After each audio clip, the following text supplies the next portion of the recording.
Hey everybody, it's Dr. Jensen with CCJ3701, Research Methods in Criminology, and this is part 2 for lab number 6 where we're trying to build our abortion scale for your worksheet. So as you recall from the prior video, we just finished creating all these abortion variables. We recoded them so that we could kind of add them all in a 0-1 fashion. You don't have to do this. Some people like to go in and do the value labels, so I just clicked on the edge of the values column. And you can assign zeros and ones if you want to, but because these aren't the final variables we're making, it's not really necessary. They're kind of just interim variables that we're going to use to create one big one. So as long as you can remember how you organize them, you don't have to go in and say 1 is yes, 0 is no.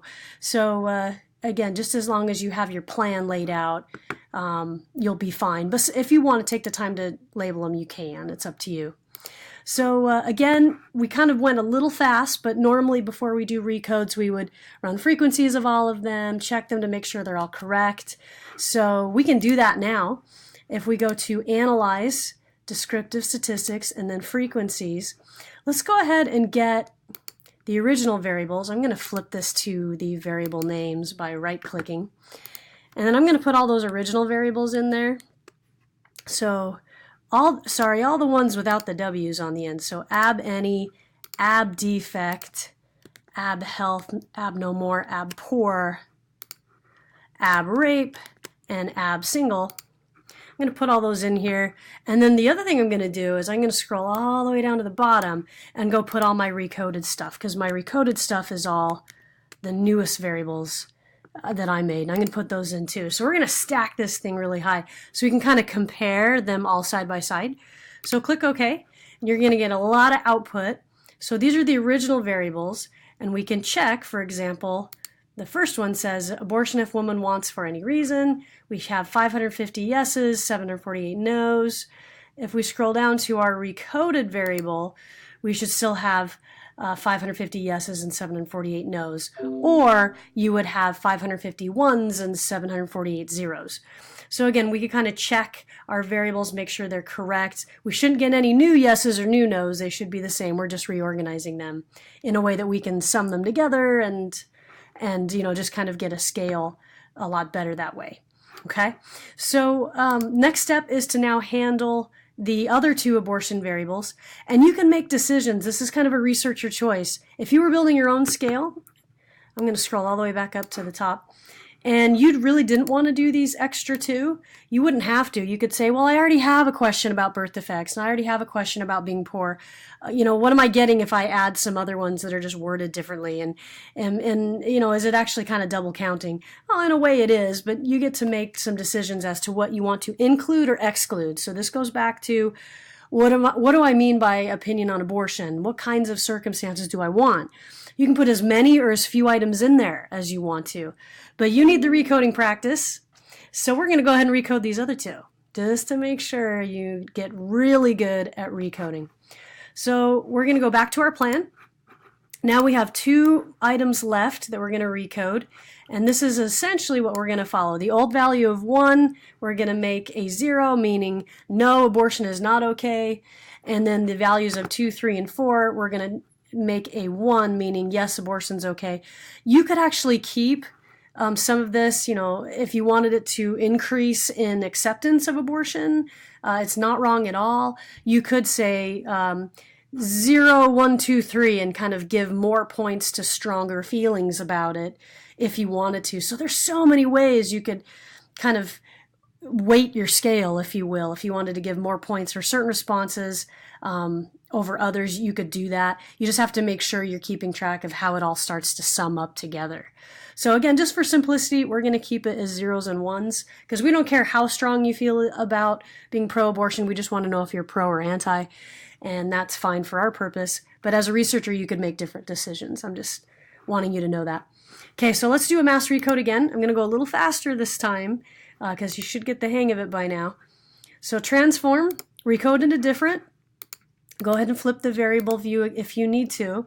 We're going to grab just a few rows down ab defect W as well as ab poor W. Okay, so both of those variables are going in the queue at the same time. We're doing a mass recode.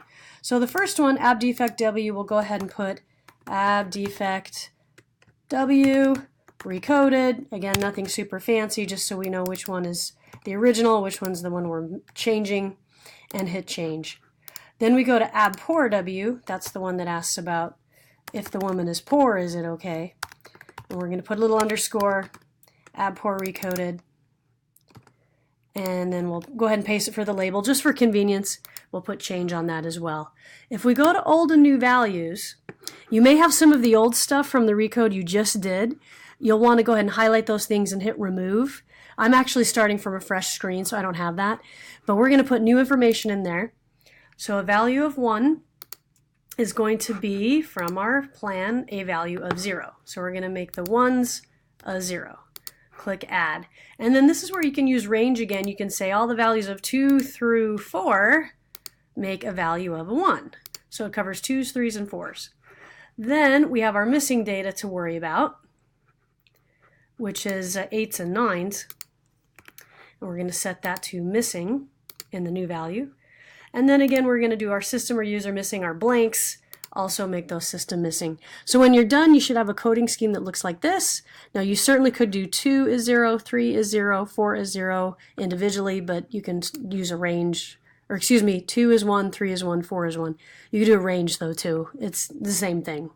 Okay, these are just different ways of capturing all the values you want to change. Click continue when you have this, and then click change on both of those. Okay, so it's changed with those new old and new values. Click OK, and your output just kind of says, yay, you recoded something. We're going to go ahead and run frequencies on our new variables and check them. So we're going to go descriptive statistics, frequencies.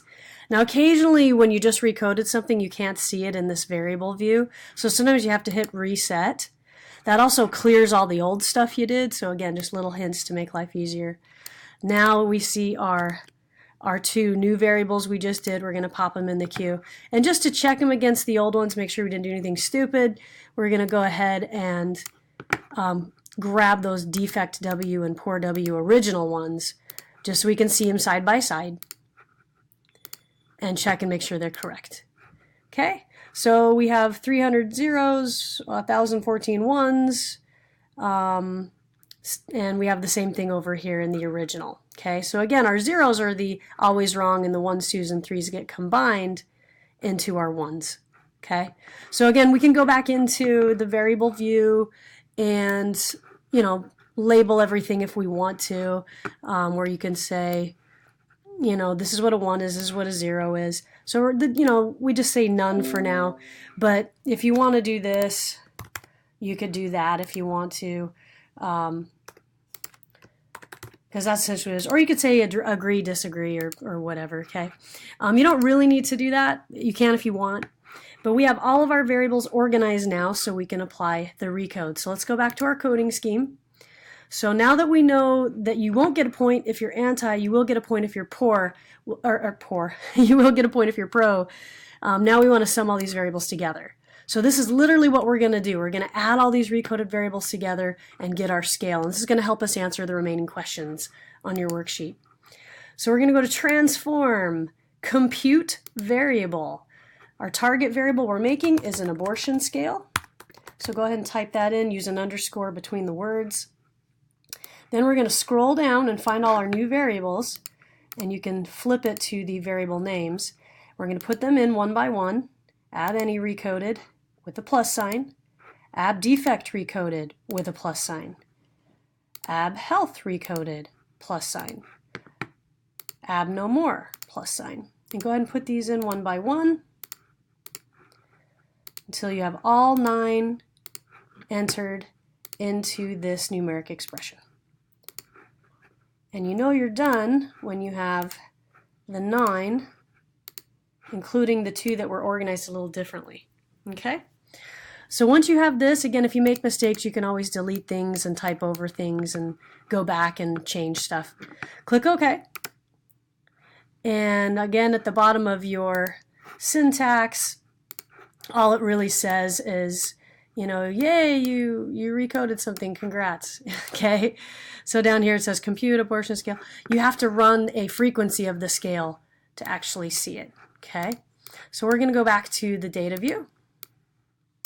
and hit Analyze, Descriptive Statistics, Frequencies. We're going to go ahead and hit Reset and put all our stuff back. And we now have an abortion scale as our last variable at the very bottom of the variable list. Put that in your queue, click OK, and as you can see, we have an abortion scale that goes from 0 to 9. So this basically sums all the responses across all those different questions into something we can interpret as kind of a score, a strength of how anti and how pro you feel. So your next question on your worksheet asks you, how do you know you did it correctly? Well, the answer to that is, I planned my scale to run from 0 to 9, and I don't have any scores lower than 0 or higher than 9, and so I know it's correct. I also checked all my recoded variables, and I ran frequencies on my new variable to make sure I didn't get any surprises or anything outside of my range. And then you can answer the next question, okay, so what do the low scores tell you and what do the high scores tell you? The low scores, the 0s, the 1s, and the 2s, are people that are more anti-abortion. The high scores, the 7, 8s, and 9s, those are people that are more pro-abortion. Okay? So now you have this really cool abortion scale that you can kind of see how it fluctuates by running analyses with other variables. You know, what changes someone's opinion on abortion? And that's the analyses we're going to run next in the next video. We're going to run some t-tests and some ANOVAs with this scale and see if we can predict what would influence someone's opinion on abortion. And there definitely are well-known factors that tend to influence how people feel about it. Okay? So again, you could have the scale go from like 2 to 15 or 21 to 47. You can have it sum up in so many different ways by assigning different values to people's responses. You can make some responses worth more than others or worth less than others. And there's just a lot of creativity you can use here. Now, some people say, well, how do I know how they answered the rape question? How do I know how they answered the low income question? They're all kind of thrown together in this scale. Well, the purpose of a scale is to combine all the answers. Okay, if you wanted to be able to identify a certain kind of a score from the rape question or the low income question, then you could give it a unique number. Whereas it gets summed, it kind of stands out like a sore thumb. So maybe you make a response on the rape question, a 37 or a 52. And so if you get a really high number in this scale, that'll tell you they answered that question a certain way because that's the only way they could possibly get that number. So there's all kinds of stuff you can do. You can kind of fish people out like that. But again, it just depends on your purpose, what you want to make. So congratulations if you got this scale built. If you didn't, you're going to need to go back and change some things to make sure you get a scale that looks like this because you won't be able to finish the worksheet unless you have your scale. So I'm going to stop here and we'll do part 3 in a moment where you can see how we're going to use this scale to do some analyses. So congratulations, you just made a really complicated scale. See you next time.